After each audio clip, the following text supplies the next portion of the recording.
রাজধানীর মগবাজারে দুর্বৃত্তদের ছোড়া ককটেলে সিয়াম নামের এক যুবক নিহত হয়েছেন। বুধবার সন্ধ্যায় মগবাজারের মুক্তিযোদ্ধা স্মৃতিস্তম্ভের সামনে ফ্লাইওভারের নিচে এই ঘটনা ঘটে। প্রত্যক্ষদর্শীরা জানান, ফ্লাইওভারের উপর থেকে ককটেলটি ছোড়া হয়। এই ঘটনায় আশেপাশে তল্লাশি চৌকি বসায় পুলিশ। সিসি ক্যামেরার ফুটেজ থেকে দুর্বৃত্তদের শনাক্তের চেষ্টা চলছে। মগবাজার জাতীয় চার্চ পরিষদের সামনে ফ্লাইওভারের উপর থেকে বুধবার সন্ধ্যায় একটি ককটেল ছোড়ে দুর্বৃত্তরা। সেটি বিস্ফোরিত হয় সিয়াম নামের এক যুবকের মাথায়। এ সময় সড়কেই পড়েছিলেন তিনি। মৃত্যু হয় কিছুক্ষণ পর। প্রত্যক্ষদর্শীরা জানান, আচমকা ককটেল ফোটার শব্দে আতঙ্ক ছড়িয়ে পড়ে পুরো এলাকায়। নিহত যুবক গাড়ির সাজসজ্জার একটি দোকানের কর্মী ছিলেন। ফ্লাইওভারের নিচের একটি দোকান থেকে নাস্তা নেয়ার জন্য দাঁড়িয়েছিলেন তিনি।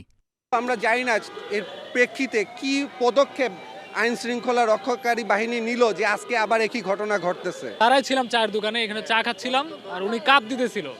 এর ভিতর উপর থেকে একটা জিনিস পড়লো, মানে বোম, ছোট বোম বা ককটেল ডাইরেক্ট মাথার উপরে পড়ছে। ওখানে আসছিল মোটর পাশের দোকানে চাকরি করে, ওই মুহূর্তে উপরে থেকে আর কি ককটেলটা মারে সরাসরি এখানে লাগার কারণে ডেড হয়ে যায়। খবর পেয়ে ছুটে আসা নিহতের স্বজনদের আহাজারিতে ভারী হয়ে ওঠে চারপাশ। হত্যার সুষ্ঠু বিচার চেয়েছে পরিবার। আমার ছেলের এই গাড়ে বোম পড়ছে, আমি এই বিচার চাই। আমার ছোট বাচ্চা, আমি পড়ালেখা করাতে পারি নাই, কাজে দিছি দিনাইদা হয়ে। আমি সরকারের দ্বারা বিচার চাই, আমার ছেলেরে ফিরাই দেন। 10টার সময় আসলে দোকানে, রাত 8টার সময় শুনি এখানে আপনার উপর থেকে ফ্লাইওভার উপর থেকে বোম ফেলানো, মাথায় ফেলানো হয়েছে মাথায়। ককটেল নিক্ষেপের পর পালিয়ে যায় দুর্বৃত্তরা। তাদের ধরতে মাঠে নেমেছে পুলিশের একাধিক ইউনিট। হঠাৎ করে ওপর থেকে কোনো একটা ককটেল সদৃশ কোনো একটা কিছু ওই সিয়ামের মাথায় এসে লাগে। এরপর প্রচণ্ড ধোঁয়া উৎপন্ন হয়।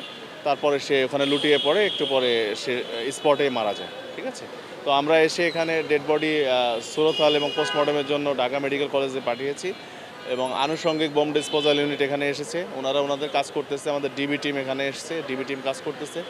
নিহত সিয়ামের বাড়ি খুলনা জেলার দিঘলিয়া উপজেলায়। বাবা রিকশা চালক, পরিবারের 2 ভাইয়ের মধ্যে তিনিই ছিলেন বড়। মেহেদী হাসান, ইন্ডিপেন্ডেন্ট নিউজ, ঢাকা।